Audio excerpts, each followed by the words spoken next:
Breaking news नाज़री Kandiaro Faisal वसान जे मुलाज़मन ते पीरूमल थाणे ते चौकीदार हाजीश्वर ऐं दिल थहीम ते बकरी चोरी जी FIR ख़िलाफ़ शहरनि पारां एहतजाज। कंडियारी शहर मुकमल बंद, टायरनि खे बाहियूं। इन हवाले सां वधीक तफ़सील ॿुधाए रहियो आहे कंडियारी मां अकील अहमद वसाण। जी अकील, वधीक तफ़सील खां आगाह कजो, छा तफ़सीलात?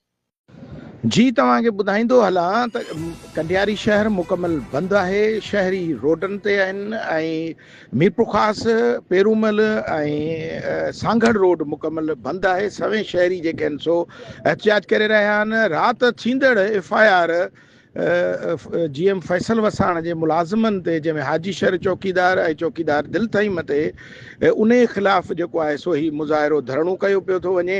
ऐं इहो बि तव्हांखे ॿुधाईंदो हलां त 7 जी तइदाद में हींअर बाबे ख़ान बहादुर ग़ुलाम मोहम्मद वसाण चौक ते हींअर शहरी गॾु आहिनि। शहरी मुख़्तलिफ़ मकतब फ़िक्र सां तालुक़ रखंदड़ शहरी जेके उहे टायरनि खे बाहियूं ॾेई रोड ते बीठल आहिनि।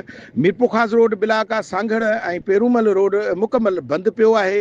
गुज़िरियल कलाक खां का बि इंतिज़ामिया अञा ताईं न आहे पहुती।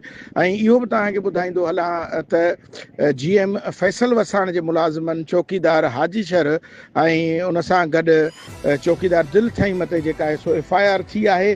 पेरूमल PS पेरूमल